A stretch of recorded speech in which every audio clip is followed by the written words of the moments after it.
Started here. Welcome, Chris Diepiero, to the show. Thanks for being here. Oh, pleasure. Thank you, Jeremy, for having me. Yeah, absolutely. One thing I wanted to get started on is just if you could tell me a little bit about your career path and how you got started and involved in sports performance. Oh, wow.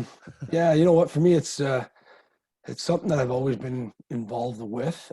First, I'd say going back even, back into my teens when I was, I played various sports, but really honed in on playing hockey. Grew up in the Toronto area, and then played hockey at the university level at the University of Toronto. At that point in time, it started getting, a little bit more in depth with my thought process as to, what makes people tick, why do they do what they do. And so I did a degree in physical and health education, but with a sports psychology kind of bent to it, and really centering on coaching. And so it really got excited and interested in terms of what I was reading. And, at that point in time, we didn't have podcasts and, we didn't have YouTube videos and whatnot back in the day, but certainly it was something that obviously it was an interest of mine back as an undergraduate. And then I started coaching hockey at the University of Toronto, and over the course of time, just continued I became a teacher and was in education. So performance there is obviously it's a daily pursuit. And then, for me, I've always considered myself an educator, whether it be in the classroom, whether it be, with my own family or, with hockey players or with people. It's just something that I thought I enjoyed. And so you're always learning, you're always picking up little nuggets here and there. And now the market is, there's so much more access to the information. So it's kind of great to have that much more, I guess a knowledge base, but also what it's done is it's actually shown, and validated a lot of the principles that I learned long ago.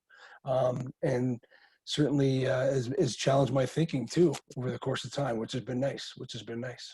So what kind of materials did you use when you didn't have YouTube and podcasts? Obviously books and stuff, but are there any that stand out that you remember were game changers for you?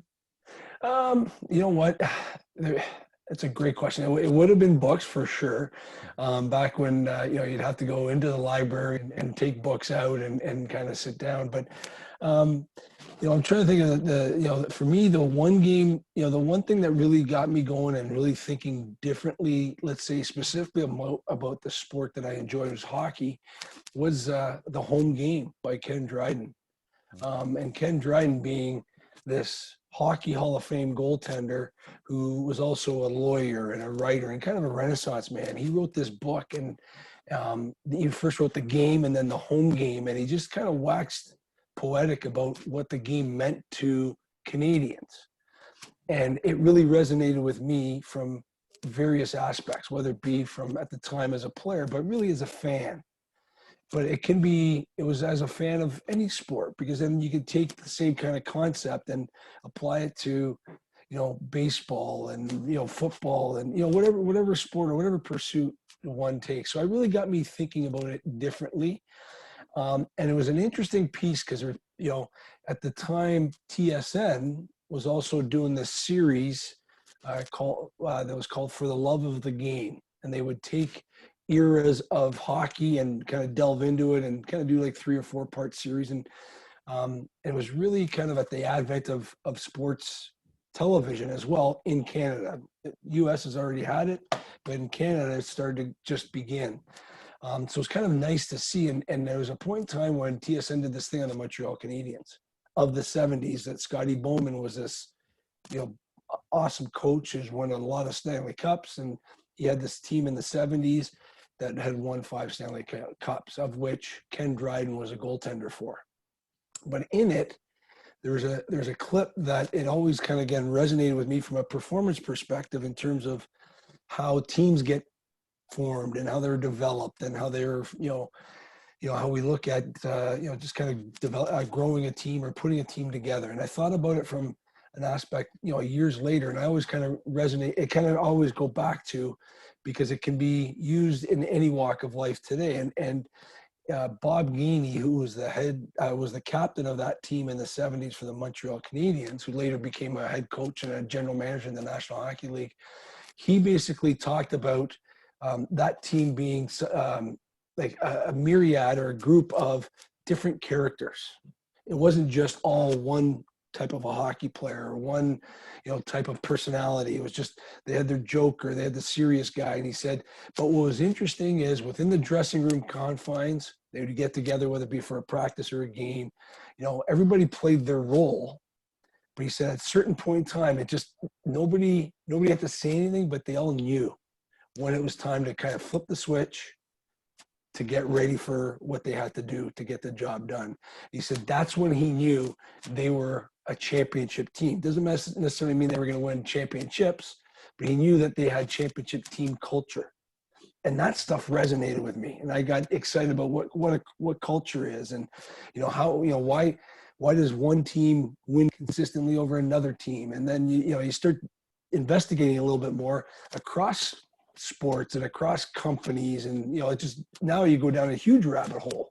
And even to today, and for example, up until today, I finished reading just recently The Infinite Game by Simon Sinek. Yeah. And when he delves into companies and why they succeed, it's just like, wow, it's mind-blowing. But I'm starting to extrapolate that from how that can be applied to my area of interest and love is sports, but that's from a purely business perspective and life perspective. So it's kind of a long-winded answer to kind of put it all together, but that's really kind of the resources I think that I like and gravitate to and always have. But it started really from The Home Game by Ken Dryden. Cool. That's one of the things I'm fascinated by is how sports performance specifically is very targeted towards being the best you can be and kind of achieving your goals. But those principles don't just stop in sports. They kind of extrapolate into every area of your life, and especially business, right? And leadership. There's just so many parallels where, if there's any listener here who isn't interested in hockey, there's going to be a lot of talk about hockey, but the principles are the same in business and just achieving what you want, right? So in terms of your experience with coaching and scouting, when you talked about kind of forming a team, like what are some of those like base level things you're looking for because obviously you kind of, let's say scouting, for instance, you're looking at individuals, right? But you're also thinking of a big picture, right? When you're looking at an individual, you can see skill, and that's very evident. But what are some of the other things you're looking for? Great question. And it really, to answer the question, it really becomes, the culture that the organization wants to have is the driving force in the selection process. So you start thinking about scouting, and my experience as an amateur scout with the Pittsburgh Penguins, you talk about a championship culture. It's there, and 5 Stanley Cups in the last 30 years. There's a reason why, and that's pretty impressive. But the idea for me is understanding that, when I went into the scouting world, I had coaching, I had general managing background, I've led my organizations, but it was comforting to me to join this organization in the National Hockey League that had this A, culture, but B, they had certain criteria of which players they wanted to have in their culture. So they were very selective as to providing us with this as scouts as to the criteria that we were we were going to scout on. So it wasn't just about going to an arena to select the best player. You had to find out a little bit more about what makes that player tick.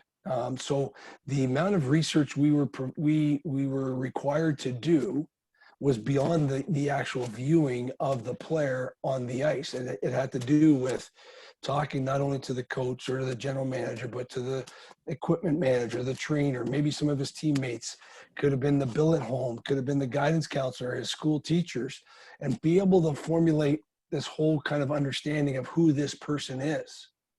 Because the feeling was who the person is drives who the player is. And I think that's important. So every team has their own criteria. So it's not, it depends on the leadership and what they want.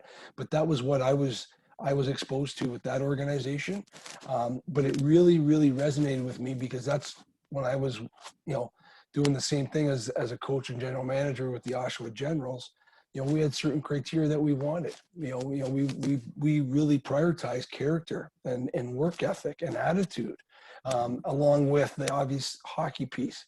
I did the same thing when I was kind of building my coaching career in junior A with the St. Michael's Buzzers. And, we had certain values that we wanted to make sure our players understood, and followed, and kind of, as I use the word, we were very selective as to who we let in the club, if you will. Yeah.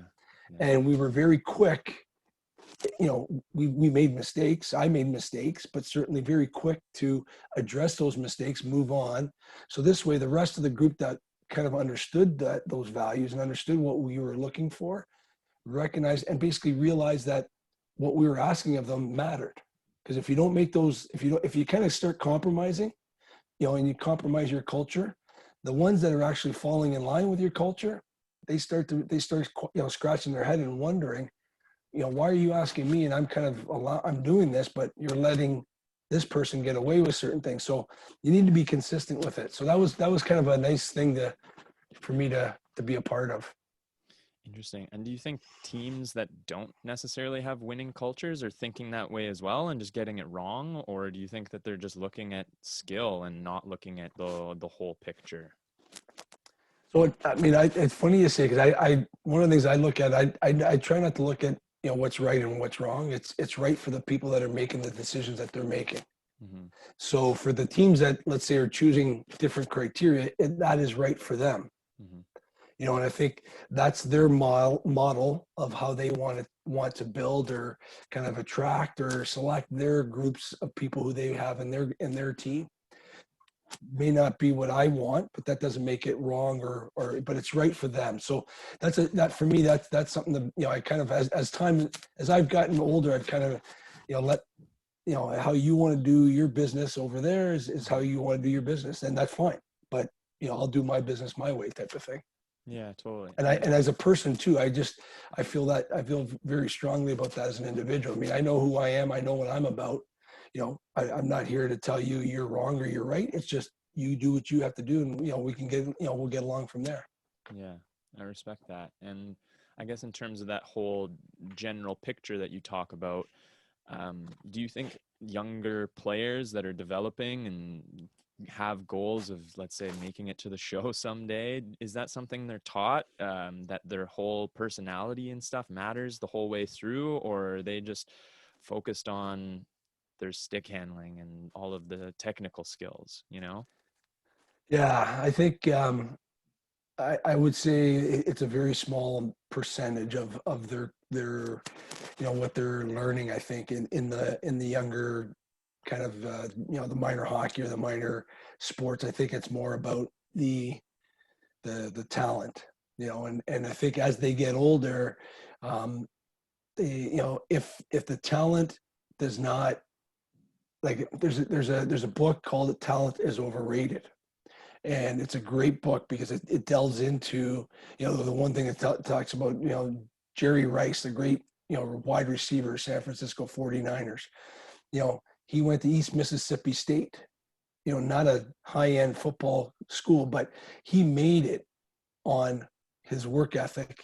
He had talent, but his work ethic, attitude, character, all those things brought his talent that much more, blossomed. So it's being able to give kids, I think, the idea that, talent is great. You need talent to be able to go certain levels. You definitely need to, but if your talent is not ready or willing to work hard, or if your talent has a bad attitude with it, if your talent doesn't have good character, at some point the door is going to close. It will close, and it's something that people need to understand. I just think from a coaching perspective, the decisions coaches make along the way kind of validates one thing over another, and I think the more they're able to kind of validate a combination of all this, the better off I think people will be in understanding of what's important. Yeah. I've always just wondered in terms of instilling mindset in the younger players, right? How important it can be, yet I was never in my young hockey career. I mean, I didn't play anything crazy, I played Bantam AAA at one point, but I was a fourth liner, Right. and I look back on it, and I think I kind of wish that I was taught to believe that, people develop and excel at different parts in their life. I was young and small, and I think if I had believed that maybe once I do hit my growth spurt and just continue to work hard, then it will eventually come. Do you know what I mean? Rather than just be scared out there. Nobody was really helping me along that journey. So Right. Yeah. You know what? That's such a great point, because mindset like that is a big piece. And for the best way I can categorize it, it's like, if like you're saying, if somebody would kind of had taught you, or at least encouraged you to think differently, maybe Bantam AAA became midget AAA for you as the end, or wherever it may be. It doesn't necessarily mean you make it to the National Hockey League, but maybe it forces you to go deeper into yourself a little bit more, which when you go deeper into yourself to kind of achieve something, you learn more about yourself, so you're better off for it. mm-hmm. And that to me is the greatest lesson in it, and I look at it and say, like, when you watch some of these high performers that have achieved the upper echelon of their game, so to speak. I mean, their self-awareness is outstanding.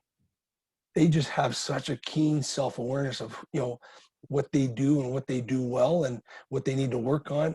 And that to me is the greatest piece, is the ability to recognize what you're very good at and what you're capable at and what you may need help with. And that's part of it. So I think that's a huge or strong benefit of having a good mindset, Mm-hmm. and having a strong mindset. It doesn't necessarily mean you're gonna make it to the National Hockey League or whatever it may be, but it may have pushed you further than you thought you could go. And by doing that, you learn more about yourself, and that's a huge thing. Is that something as a coach that you can coach people? I 100% believe so. The self-awareness It piece, yeah. it is, and it's because of it's how it's feedback that you provide. It's like it just to me, it's like one of the craziest things I see in minor, let's say, sports, is the yelling and the screaming a coach does. Mm-hmm. So the player, athlete, whoever, all they know or they learn to do is almost try to, their behavior becomes to avoid the yelling and the screaming, as opposed to reinforcing the things that they try to do well within the game or the sport or whatever they're doing. And think about the difference there. And I think that's where therein lies like the dichotomy of it all. And I think that's where coaches can learn. And I think that's where coaches, I think, can have a huge impact. And that's what I like. That's what drives me. That's what, kind of fuels me to try to help and get have these discussions, or it's important, because I just think having the feedback and providing, feedback, positive feedback, but, and I'm not saying it all has to be sunshine and rainbows, because I think there has to be structured environment there to be able to create, in terms of parameters that are what is required or what is being asked of an athlete. But I also believe there has to be a string of positive feedback to allow for that athlete to realize, okay, this is the behavior I want to repeat, and this is what I want, so I can become that much more self-aware. So I think it can be coached, and I think it takes time. Some may pick up a little bit easier on it, but others, it takes time. But that's you, as the coach or the person in the leadership position, that's what you sign up for, right? That's what you have to do. It's, like I think about it from, my job when I was as classroom teacher. If a student couldn't multiply in the first week of September, I can't cut them. I can't trade them. I can't yell at them all the time. I've got to find a way to make him understand, or her understand, by the end of June, that, he or she, has to find a way, to multiply. And it may be different than the guy that sits beside him. What I mean? So I think there's different strategies that can be used. So 100% it can be. I think that's, like, in terms of leadership, that's one of the hardest parts, is I mean, you're your own person and you may get frustrated at certain things, and you have these natural inclinations to lash out when you're frustrated, you know. And I look at some of my old coaches back when I was a kid, and I think that that's you think that that's the way you should go about it, right? Until you kind of start looking at the people that are really good at what they do.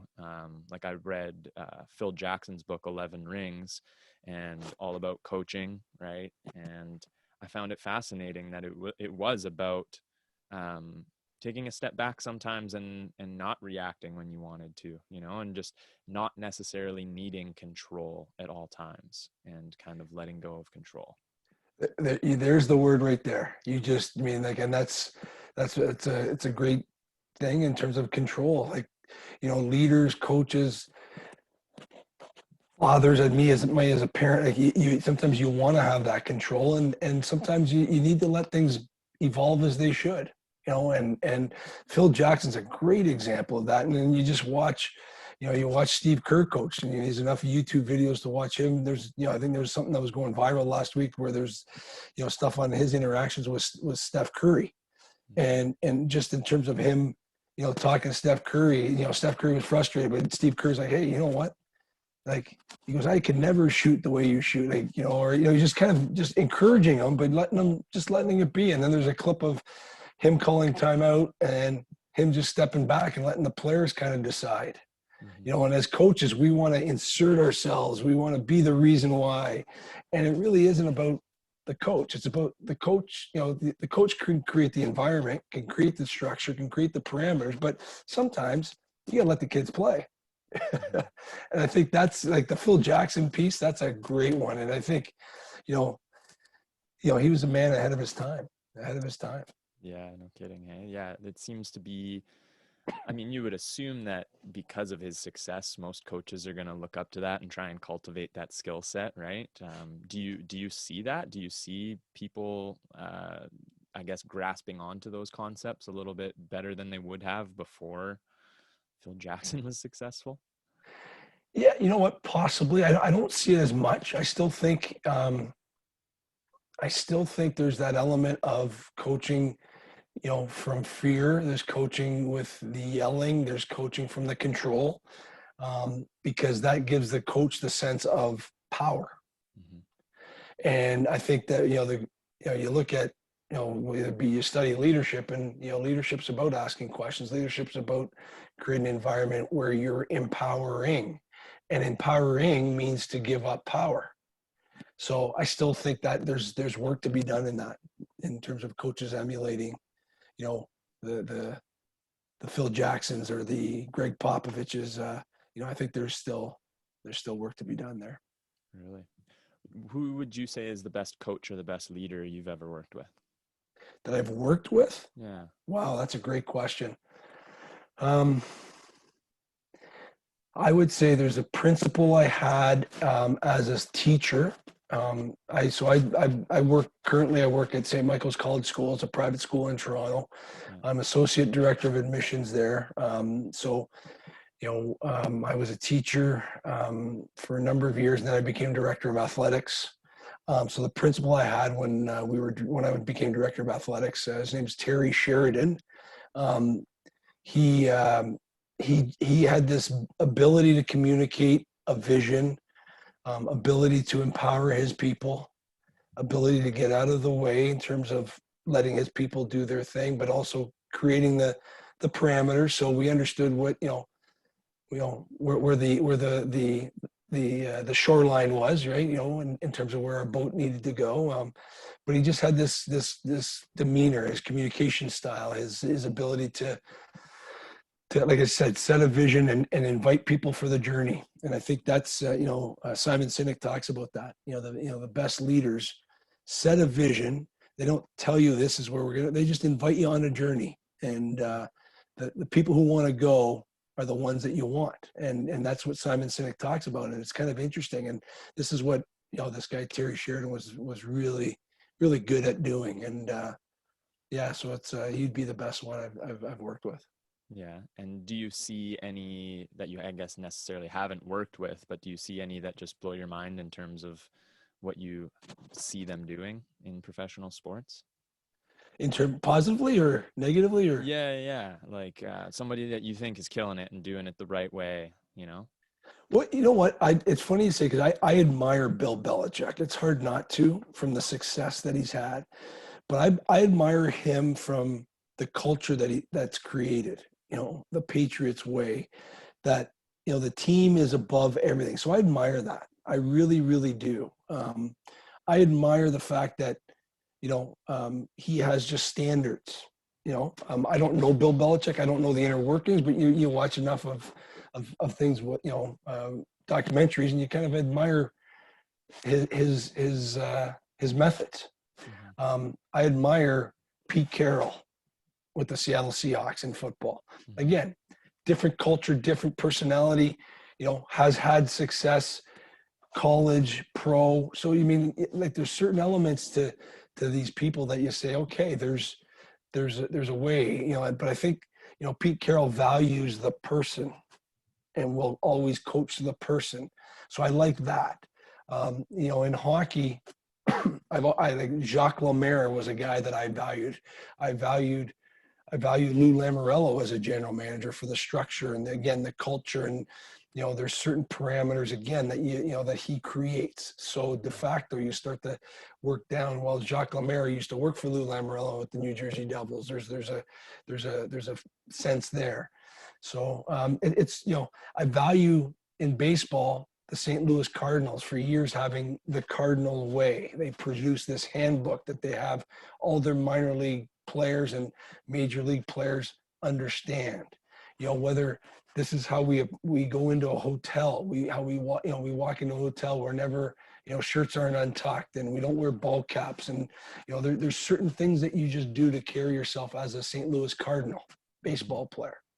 So I admire that kind of piece, and there's certain things that I like about all of those elements, and there's many more, that you kind of sit there and say, I like that.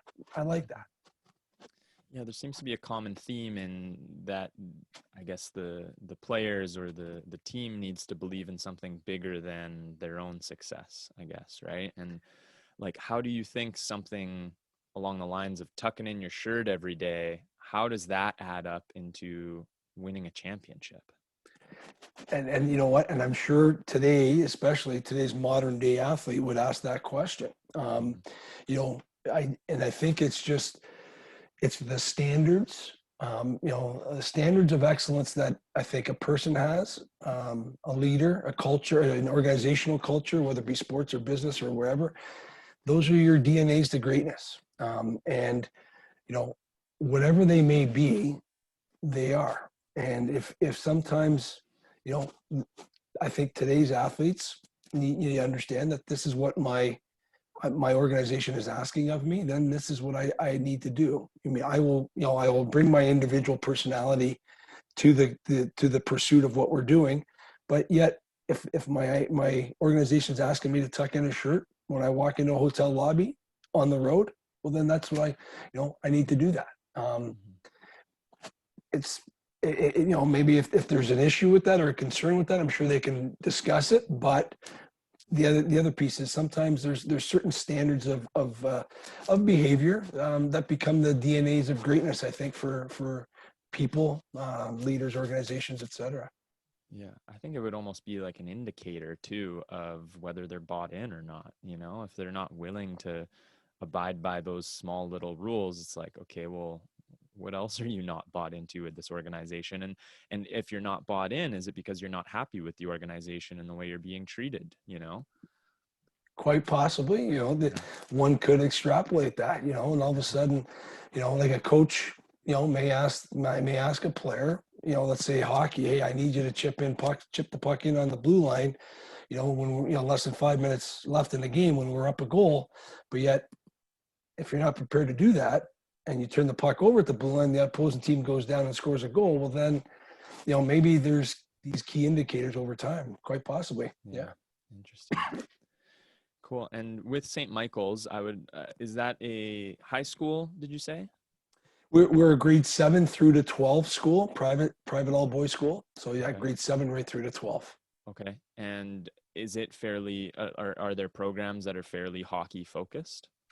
So we have all various sports. Hockey being, or I guess traditionally, if you were to go back in time, the last 100 years, and you look at hockey at St. Mike's, it's, we've produced a lot of NHL hockey players, but the program in hockey has always been one coupled with education. So I'd say over the last 30 years, a lot of the players have gone on to U.S. colleges and and the like. And so, but there are other sports that are very prominent, as well, in lacrosse and, football and, basketball. We've kind of, the sports program is kind of robust, if you will. And, so, kind of unique in the sense that there's something for everybody there.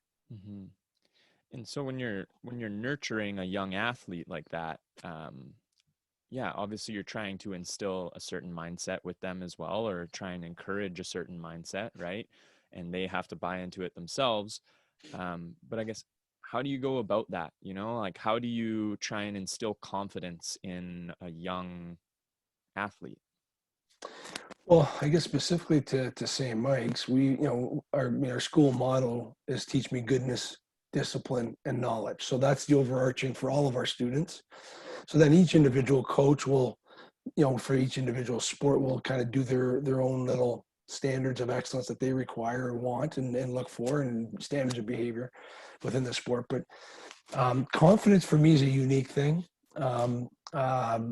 Again, through reading, studying, and having discussions, similar to this one, with other people in various walks of life. I just believe ultimately confidence is a piece of focus. If you focus hard enough on what it is you want to accomplish over time and you keep trying, it's not confidence. It's not something that you gain or lose. We all have confidence within us. It's whether we're choosing to use it, not lose it. Or, like I said, we don't lose it or gain it. We have to use it. So, and when I say about lost focus, take a simple act of tying a shoe when you were a kid. You tried over and over and over again. You didn't lose confidence in tying the shoe. You just need to use your inner confidence and the inner ability to do it over and over and over again. You're going to, so in sport, in life, you're going to make mistakes. There's going to be adversities. You're never going to win every game. You're not going to win every match. You're going to, like I said, you're going to make a mistake. It doesn't mean or a coach may not play you in a certain situation for whatever reason. It should not mean that you lose confidence or gain confidence because you've had success. A coach doesn't give it to you. You have it within yourself. So the key for me is about focusing.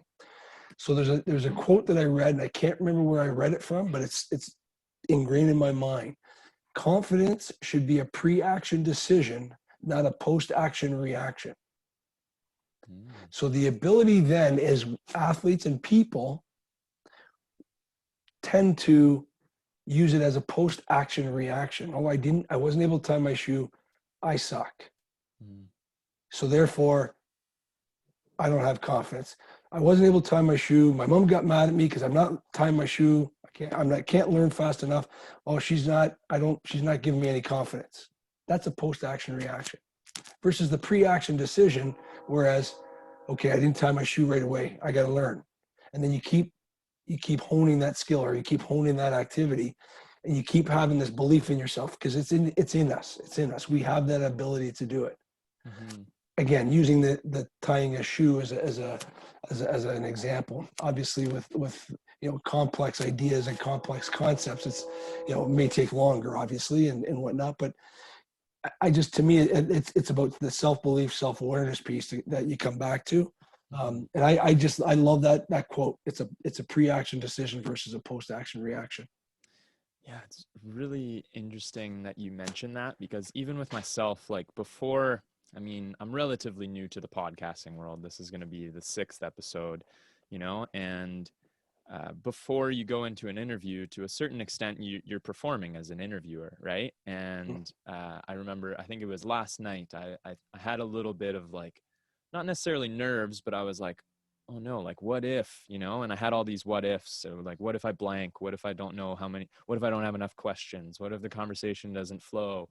you know. And then all of a sudden my mindset clicked, where the last episode I had recorded was with a professional mountain biker, Sonia Looney, and she said that basically your success is determined by your daily actions, you know. And once I kind of thought about that again, I was like, oh, whoa, I learned in that Lost podcast with Sonia that it's about daily actions, and my daily actions are all to do with this podcast. You know, I read every day about mindset and performance, and I enjoy it, you know? So it kind of like, I sat into this comfort where I was like, why are you stressing about all these what ifs when you prepare for this every single day? You know, you're going to be fine. And then that, like, it just kind of, yeah, it calmed everything down. And then moving into this interview, it was no longer a debate. So I think that's kind of what you're talking about, is that pre-action, you know? Well, and what it speaks to then is, you know, you valuing your preparation, you valuing what you do daily. So like Sonia tells you that, I think that's brilliant, right? And it's now allowing you to say, yeah, you know what, I'm going to put it out. I'm going to put myself out there, and you know, letting the results, like not worrying about the results, not worrying about, because by the what ifs, you were kind of thinking about, you know, what I would be like as the guest versus the things that you do well, and it's preparing, and the, you know, creating this conversational flow that we have right now. Then that's the beauty of it. You prepared, this is what you do, you know, you're used to doing, and but it's giving you the value of what you do. So then this way you build off of that. So I totally agree with that, and it totally resonates with me. Yeah, cool. So yeah, to anybody listening, if you believe that your consistent daily actions are aligned with what you want, then eventually you will achieve what you want. So. Well, yeah, absolutely. Well, I'm Robin Sharma is another guy that I read about, and he just always, small daily actions can lead to incremental results over time, basically, is what he always talks about. Yeah, cool. I wanted to ask about, as I noticed on your LinkedIn profile, every time you share something, you say, be outstanding. What does that mean to you, and where did that come from? I really appreciate you asking that. That's awesome. No, I really do, because it's you know, they say you have a tagline, and there's an evolution to it. So I'm going to tell the story behind it, if you don't mind.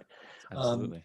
You know, when I first became a classroom teacher, so backtrack 25 years, you know, a young guy, whatever, you know, late 20s, kind of becoming a classroom teacher. And I was teaching grade 7. And one of the things, you know, kids at 12 years old in grade 7, they're always, you know, a lot of them are, hey, how you doing? What's going on, sir? That, you know, they're very inquisitive. So it got to a point, like, you know, every day, how you doing, sir? I'd be like, oh, good, great. You know, I'm doing well. You know, you kind of, so I thought I needed to get a line that was just a one-line answer, or one-word answer that just I could use, and, you know, kind of just, and explain it, and it meant something. So that's how I came out with outstanding. And it got to a point where outstanding, you couldn't say it without kind of being, like, I even say it now, like outstanding. My body language is kind of emphatic. So there's two things. It's emphatic and it's powerful in my mind, where it's like I say it with a smile, and it's like, okay. So I used to say that to my students. And, you know, it then kind of took over when I was coaching hockey, and then all of a sudden, then I had these students that were in grade 7. All of a sudden, they go to grade 12 and they graduate. They go to university. They come back and, you know, hey, sir, are you still outstanding, or whatever it may be? Like, so that stuff stuck in their mind. So I thought, okay, this is it. They remember this stuff. So again, in hockey, I used to do the same thing with my players, and then I always remember John Tavares, who's, you know, with the Toronto Maple Leafs, and I coached him in Oshawa, and he used to sit there and he said, like, coach, come on, you can't be outstanding every day. Like, what's going on? Like, talk to me. So it's the kind of, now I have to explain it. So I said, here's the deal, John. It's a continuum. So I look at every day where, you know, I am outstanding. Some days I'm a 10, some days I'm not a 10, but it's a continuum. But I figure if outstanding has that positive connotation, even the days that I'm not a full 10, I'm still outstanding. You know, even if the day's not going my way, I can still take a positive out of it and be outstanding. So then that's when I said I can be outstanding. So then when I attached the verb, it created an action to it. So that's how, so now on Twitter, on LinkedIn, That's my tagline. So to be outstanding, and it can mean many different things, and it's so it's important to me. So I'm glad you asked that. Yeah. It's interesting that you mentioned someone like John Tavares kind of calling you out on that, because obviously you said earlier that self-awareness is something that's super important, and he's gone on to have an extremely successful career. Like when you coached him and where his career is gone, is there anything that stands out that was just exceptional that he had that just most people don't have? Yeah, you know what, Jeremy? He was a special person. Yeah. First, and then a special player. So I say that because there's a guy who was genuine in who he was, or is right now, sorry. But even when I coached him in junior, very genuine in who and he was very much a team guy. Like he wanted to make sure everybody was comfortable in their roles. Hardest working guy in practice, hardest working guy off the ice. Just a great attitude, good leader in terms of his pursuit, like his daily habits were exceptional. But even like the relationship I had with him was almost like where he would come up, and ask me the question about outstanding, but he just was a guy who wanted to know these things about life. He's just, and that's the one thing about him that, he cares. And I think he cared about his teammates. He cared about his team. He cared about, those around him. And that's the one thing, I really, really respect about him, and as a young teenager, kind of, as he was kind of growing into his talent, really was all this ability to care and kind of go above and beyond his talent. So I'm very happy for the successes he's had because he deserves it. And I think that's such a big piece, is deserving of your success. And he certainly has and does, and he'll continue to grow and, in that success. There's no doubt in my mind. There's no doubt in my mind.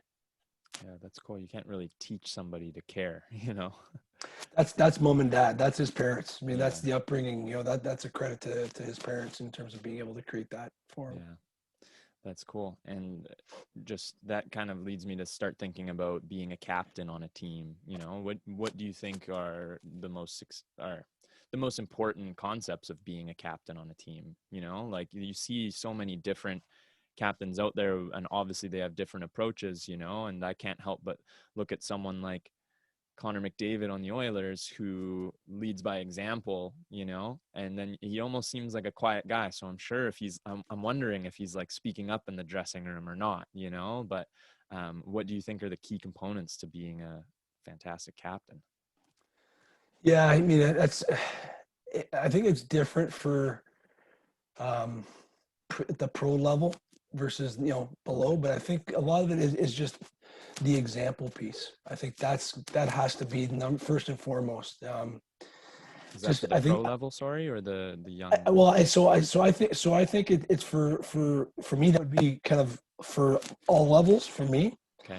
I think there's an element when kids are younger for coaches to select always the best player as the captain.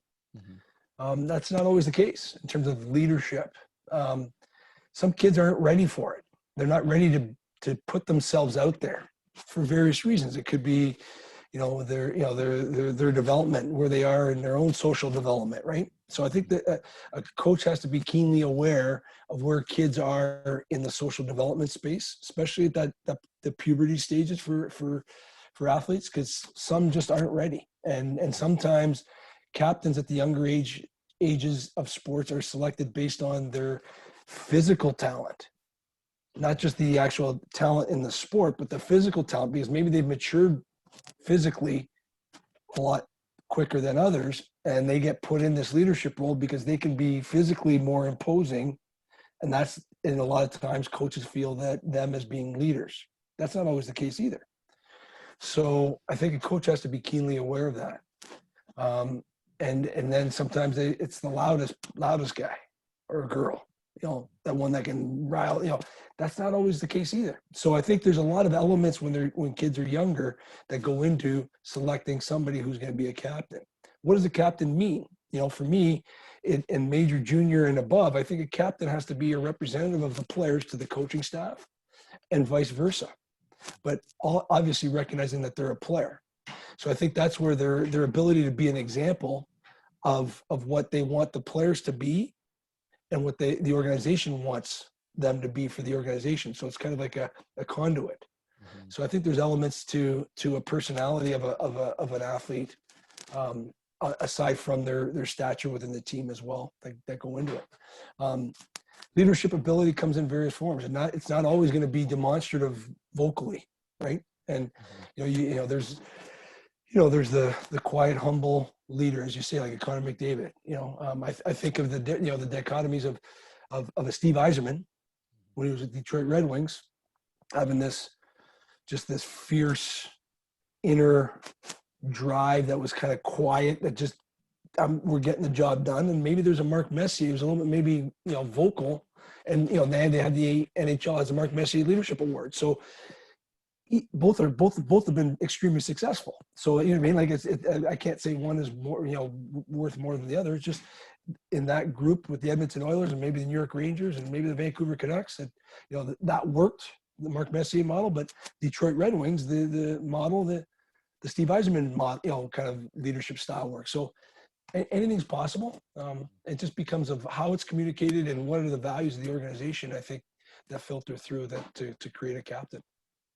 Cool. I like that.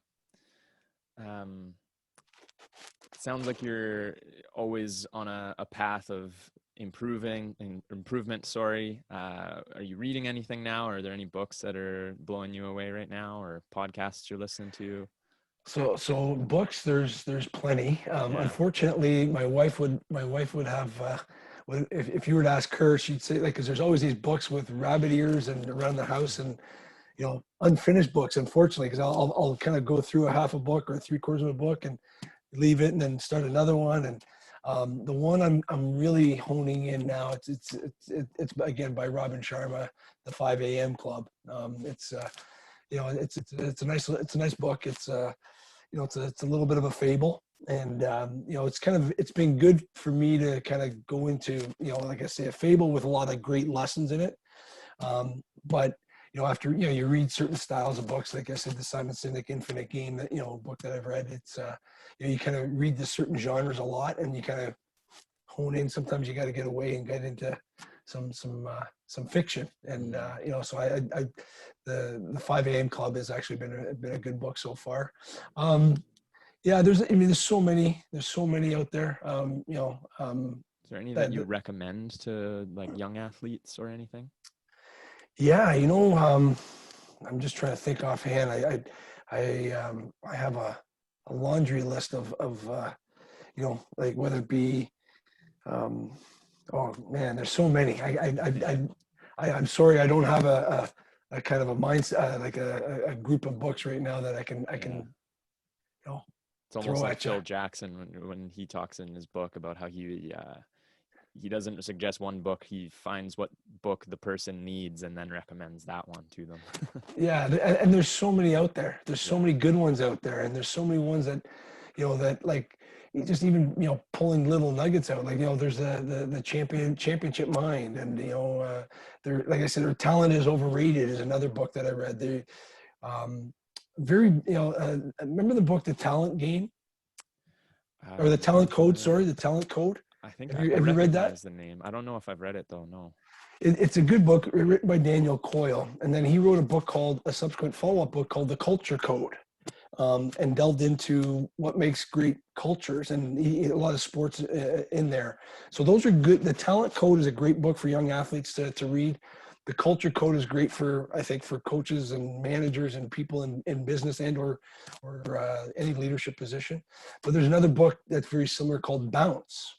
And it's by a former British table tennis player, and it's excellent. It's excellent. It's just delving into what makes great, kind of performers or high performers, and so there's so many that are out there. And I wish I was downstairs I apologize because we're in the process of moving, so I got all these books behind, like boxes behind me. Sorry. Normally I'd be downstairs in my little office where I had a bookshelf behind me, but those are all packed away. So yeah. Oh, it's all good. I'm currently in front of mine. I don't know if you can tell, but I got Yeah. a bunch of books behind me. Is that Ryan Holiday, The Ego is the Enemy? Yeah, it How was is. that? Huge Ryan Holiday fan. Oh, it Okay. was amazing, man. Yeah, it's one of those ones that I think it ended up being circulated in the sports world. You know, it wasn't necessarily written for the sports world, but it started just being handed off in different like pro teams. I think, especially in the NFL. I remember Ryan was saying. So, Right. yeah, so good. Yeah. Yeah. Cool. So, one last question I have for you. Sure. Let's say just advice to, let's say, a young, whether they want to be an entrepreneur or a professional athlete, you know, somebody with big, audacious goals, and it's going to be a long road ahead. What would your biggest piece of advice be for them? A, to have big audacious goals. I Yeah. think that's key. It's set those high end up goals. But B, I think you have to have a passion.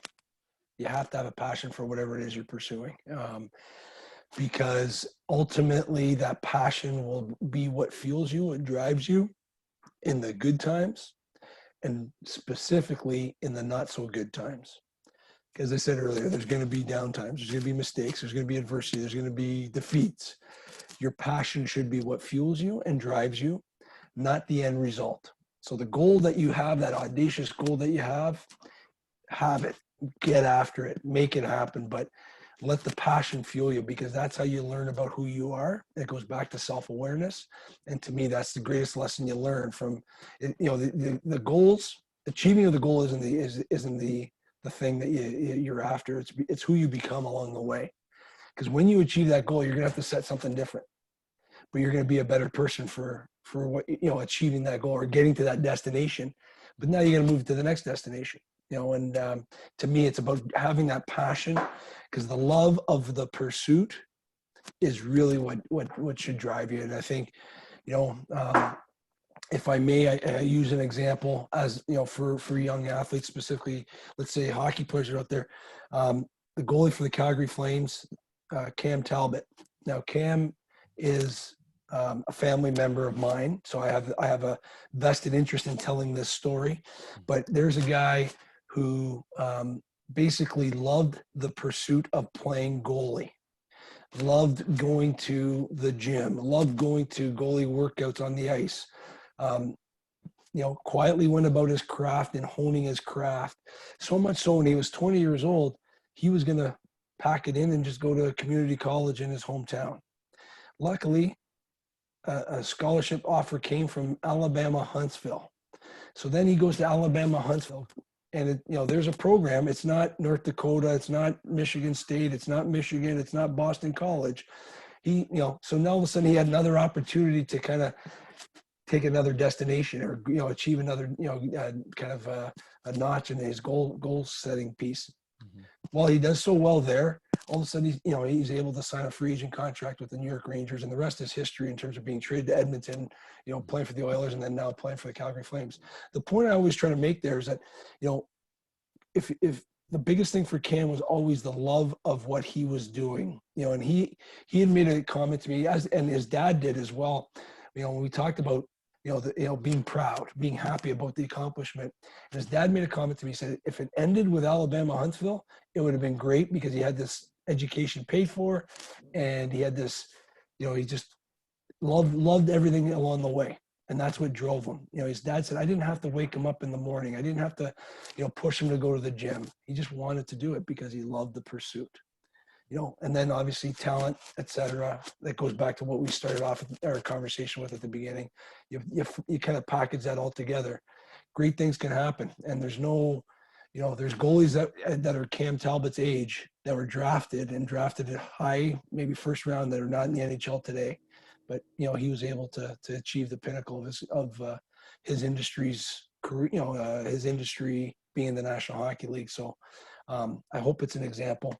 But again, it's passion, it's love, it's those kinds of things that should drive the behavior. Cool. That's awesome. I think that's the perfect note to end on. Thanks so much, Chris, for your time. I appreciate it. Well, my pleasure, Jeremy. Thank you. I really enjoyed the conversation, and best of luck with everything with the podcast. Cool. Thanks, man. Appreciate it. Pleasure. All right. Cool. Thanks, man. That was fun. Yeah, I enjoy, like I said, I enjoy having the conversations. I love